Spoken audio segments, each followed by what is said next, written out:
You guys, excuse me for the way I have this video. I'm still working on. I'm still kind of new at this, with the videos and everything like that. Um, I'll tell you what. Years ago, I was in a relationship with a guy. Like, first of all, I want you to know that I'm going to take accountability for my actions before I just start to talk about. I just wanted to be like specific in what I'm saying here as far as the abuse that I had endured, in a particular relationship. Um, because I was looking for love in all the wrong places, and if things move fast or things like that, it wasn't just that person I was moving fast to and didn't even realize that. I mean, I know, yeah, hey, but when you have been through traumas and mental breakdowns and things like that, you are basically considered to be mentally ill. In those times, I was considered to be mentally ill. So a lot of judgment that I made or decisions that I made, it was just at the spur of the moment. Thinking that because it feels good, that it's okay, because that's how, some guys were trying to coach me, oh, we grown, we both grown, or whatever, right? I mean, why are you acting like a little girl? Or, just trying to play on your psyche, get you, to be intimate with them, or, what I'm saying, or anything, just talking like you grown, like, right? But just because you're grown, don't make you make the right decisions. Just because you have a good feeling doesn't mean it's the right thing to do, you know what I'm saying, or it's the right thing to act upon. You may have feelings where people get like you feeling hot or whatever with some guy you're talking to or guy that you with or whatever, and you know what I'm saying, and you don't act upon those feelings. You can say no, or you can say no, avoid, situations like that. But if that's not in your mindset and what you're doing, you're just, chilling, y'all kicking it. And how long is that going to happen? You know what I'm saying? Like, you really don't have nothing on your mind. You know what I'm saying? Like, that's going to be like, hey, this could be a bad thing, or you don't need to do this, or you know if you are like constantly not in the presence of the Lord and you are like doing worldly things, those things are going to kind of catch you up in that, and if you really like, if you really think like, okay, well, I know God will forgive me. God, please forgive me for my sins and things like that, and he will. But he will do it even more once you really on track and understanding that it's not a good idea to have to fornicate, to commit adultery, to have lustful thoughts. You know what I'm saying? About someone. You know what I'm saying? Like you're lusting after someone or something like that, or you know it's not a good idea to wear those type of clothes. You know what I mean? Outside your house, or just how about not wearing them at all? Um, these things will not come to your mind right away when you're really thinking that, but some things have happened. Some things have happened to me in the past, and it had a lot to do with the mental state that I was in. Not to say that every time like I had, lost my mind or whatnot, but just the simple fact that I used that as a crutch, having a mental illness, not just like leaning on it on purpose or anything, but I thought it was something seriously wrong with me. I always thought that, I had to go through that stuff. So like, this is who I am, or, I am who or certain someone would say that I am, or something like that. Just having low self esteem, low confidence within myself, having, wearing, I did not need to wear those clothes. You know, I know that I'm a beautiful woman. What I'm saying? I don't have to wear that type of stuff to get attention from a guy. But at that time, and the people that in the past I've dealt with, or when I just in your head, like that is the way to do it. But it wasn't. It's not. You don't have to. You can wear clothes to cover your body. In certain areas that don't draw attention to you in a negative way. Don't, you may not think it's negative, but it really is. It's sexual. It's not of God, And if it's not your husband, then why even be a part of it? So this is what I'm saying, and I hope I can make this pretty clear. Is that sometimes you go all in looking for love in all the wrong places. If you're looking for love, I was looking for love, but I did not know how to love. You know what I mean? Um, that opens the door to other things that a man, or what I'm saying, I'm a man, a man. I'm with a man. You know what I'm saying? I'm saying that because I'm straight. You know what I'm saying? But I don't know how to say, because I know there's a lot of things that go on around, with same sex and stuff like that. So I didn't want to just like, I'm not singling it out, but I'm just saying that for me, okay, for me to looking for love in all the wrong places had actually gotten me into a very abusive relationship. Being that I didn't know this person well enough to know that, hey, I moved too fast. We moved too fast. I even, helped him in a way that, to save his life and to, help him, get back on his feet. We'll nurse him back to health and everything. And in my mind, I'm thinking I'm doing a duty that, maybe one day we'll get married. Whoa, whoa, whoa, whoa. If I'm thinking like now, how I think now, and thinking back then, like, what do you mean marriage? Like, you don't even know this is man serve the Lord Jesus, or what is it about? I mean, how do you come together? Learn, you know, um, and it didn't happen right away.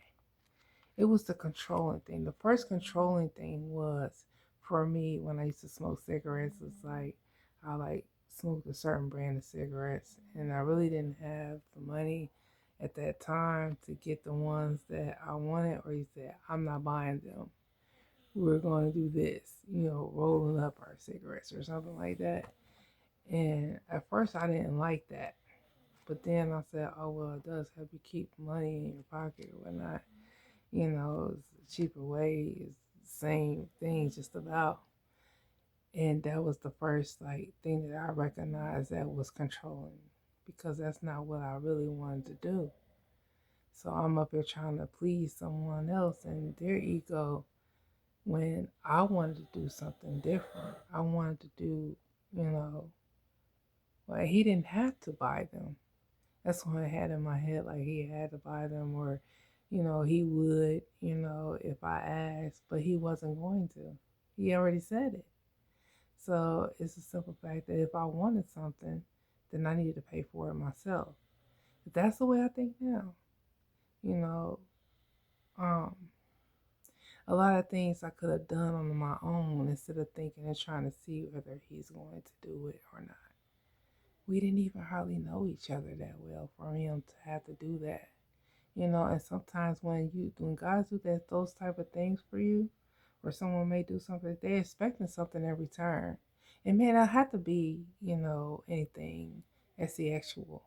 S-E-actual. As I say it like that, but you're not supposed to say the word.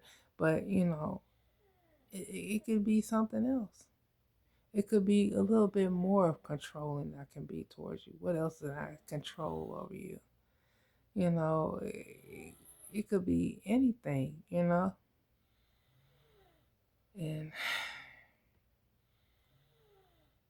I still wasn't being specific in like a certain thing that happened. Like, say the fact that I really kept myself up when I first met him. And as time went on, I began to dwindle down. I began to lose my shine and everything, and I didn't even recognize it. I was idolizing him. Anything he really wanted me to do, I was doing it. And that's why I was considered to be a wife to a boyfriend, and that's never good. I don't think it is. Um, because he's getting all the benefits of having a wife while he's a boyfriend, and he's not going to commit to you that way. And being the fact that y'all didn't know it started off as friends and get to know each other, then he just feel like he don't have to do anything else more, because he's already getting it out of you now. You know, by the cow when you can get the milk for free. That's sleaze. That's what they call it. You know.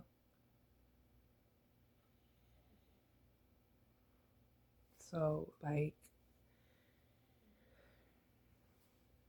one time I was upset.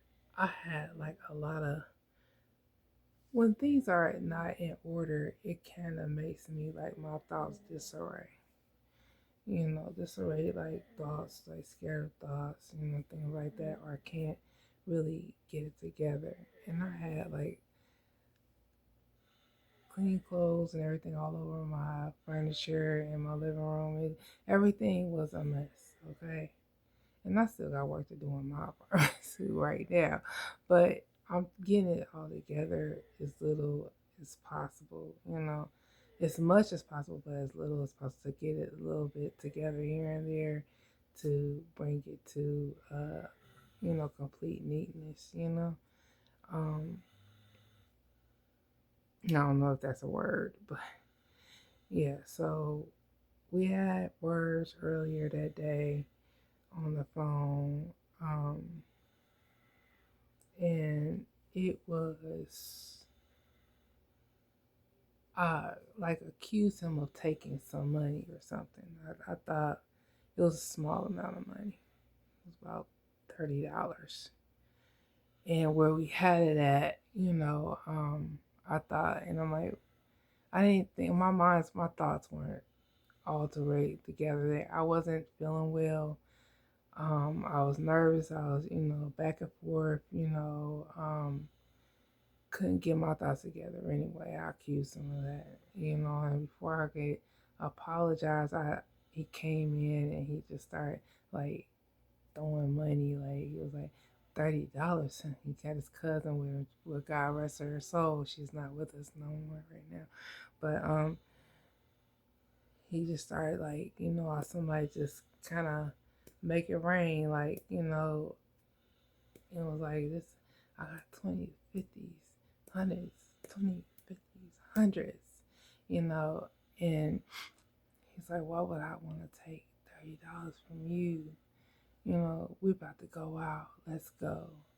And I'm excited feeling inside like I should not even be going right. And I couldn't find my keys. He had his keys, but I couldn't find my keys. Well, going by the end of that evening, I knew who had my keys. It was him. Anyway, I didn't know that at that time. So he went out the door, his cousin went out the door, and I was supposed to follow. When he's like, come on, come on, and I didn't want to follow because I felt something was going to happen. you know, and he came back and got me. I said, I can't find my keys. He was like, that's all right. I'll lock the door. I'm like, okay, you know. This is as much as I can remember. So we go and we get in the car and we're riding. And he was mad. I pick up the phone. We get close to a certain area of town. And I pick up the phone. I think I asked my mom to pray for me. And he laughed, you know. And then we pull on this dark light street. It's probably like one light. It was a little small street. It wasn't too far away from my family's house, you know. And he's sitting back there with me and his uncle. He couldn't get around that good. His uncle couldn't get around. But he took my phone and he called someone, a friend of ours, and then he hung up the phone and then the guy called the phone back and that's when he tried to act like I had called him or he was calling me like something was going on. So he jumped up and he just started punching me. And I was so stunned because I could not believe that he was doing this to me. And I mean, like he was really punching me.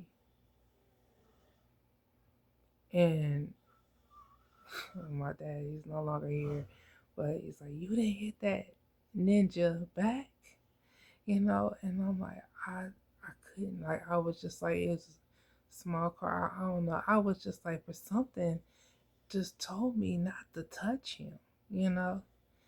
And his uncle got out the car and tried to hurry up and get his cousin, and he was hitting on me. And he fell back. I didn't say anything. I was like very nervous. I mean, I was screaming. I was very like, I was erratic, like you know, and I couldn't believe it. And so as we're riding up, she came back to go, what's going on? She ain't gonna take me to the hospital, okay, because something was wrong. And as we get to a certain point, he was like, we should throw her in a lake. And I'm like, well, you know, so I just jumped out the car while I was moving and ran down the street, right? I ran to these projects or little apartments or whatnot in somebody's house that I did not know them, but we were out in the parking lot kicking it with him and his cousins and stuff like that. And I was over there and I called my best friend at the time and she came to come get me. Um, I called the police, but they sent the ambulance to where I was at the moment and I had to go into the hospital, found out I had a broken nose and things like that. And it was like that. He took my phone. Anytime something happened, he would take my phone. He took my phone. And, you know, in that instant, you know, where I had to go to the hospital and had to have a cab call for me to go home and then to find out that he had my keys the whole time. That's how I found out he had my keys. I didn't have my phone. So I had to, I called my mom, I was like, she's like, go to the hotel up the road and, you know, go stay there overnight and get your thoughts together and then try to get your keys tomorrow from the landlord. But I always had to do things on my own, what I felt like I wanted to do and not listen. And I went back over to his house, you know, when I called and I talked to him, he's like, baby, are you okay? Da, da, da, da. He was just faking the funk. He's been doing these things, he had been doing things to me. But that was the first incident that he had done, you know, that really I never had to go through anything like that. Well, no guy's ever treated me like that. You know what I'm saying?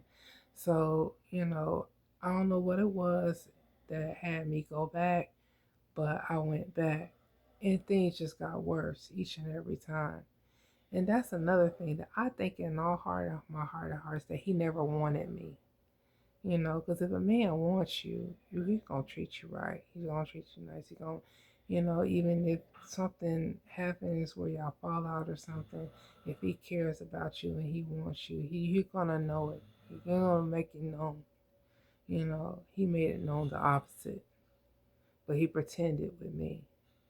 That's why you need to get to know who you with. Be friends with them and get to know them, court them. Y'all court.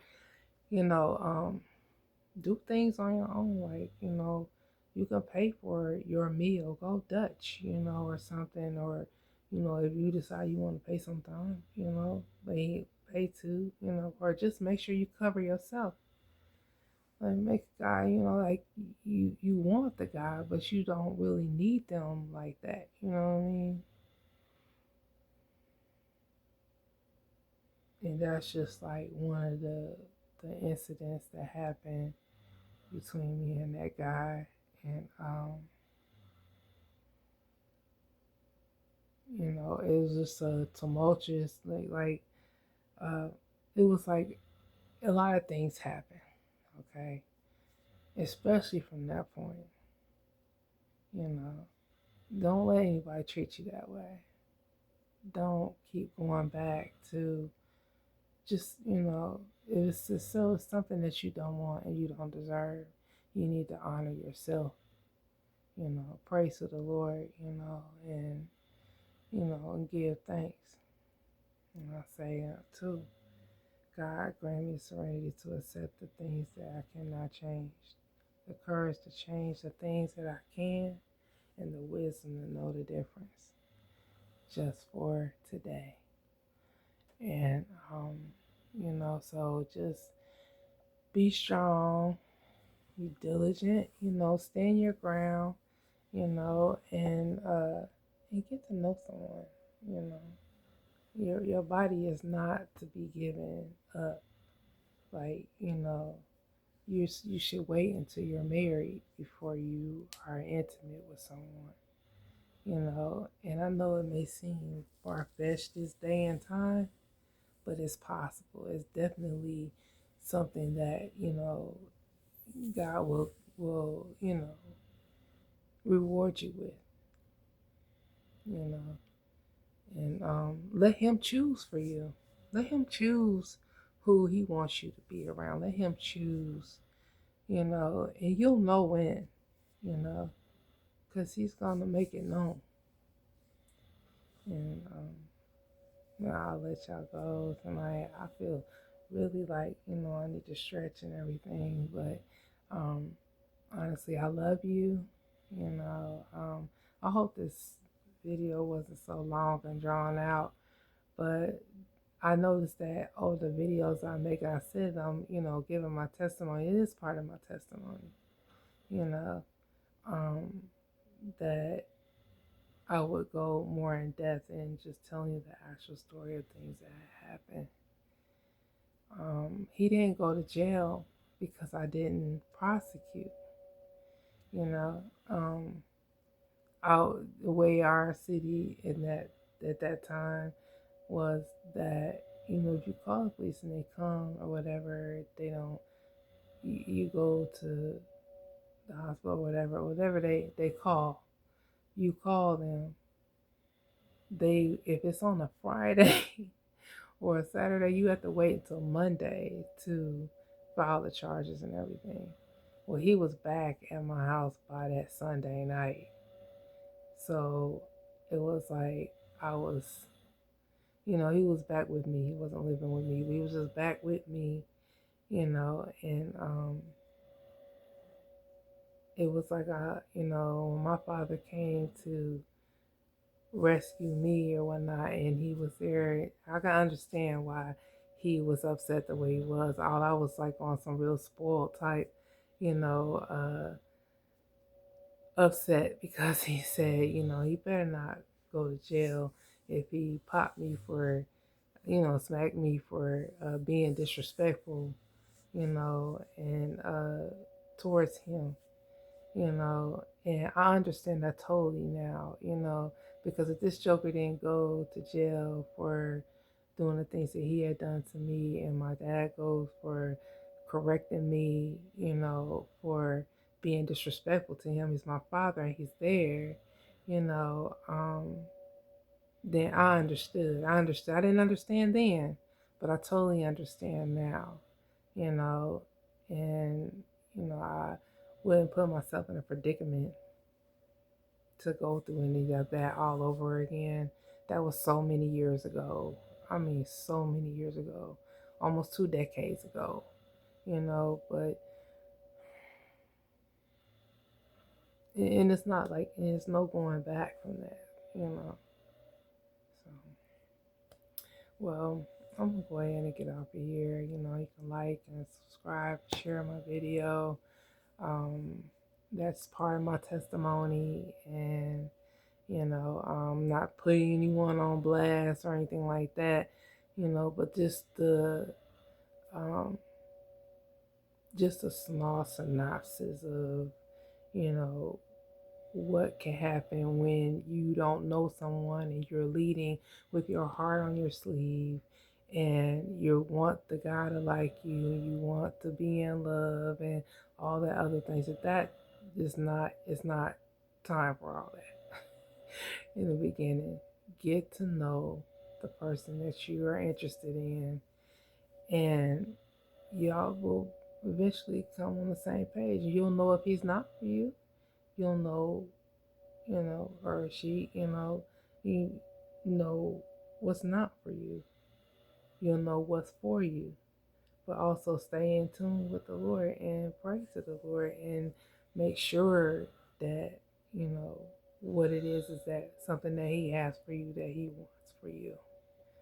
So it's time to, you know, put Him first, and He will lead you down the right path.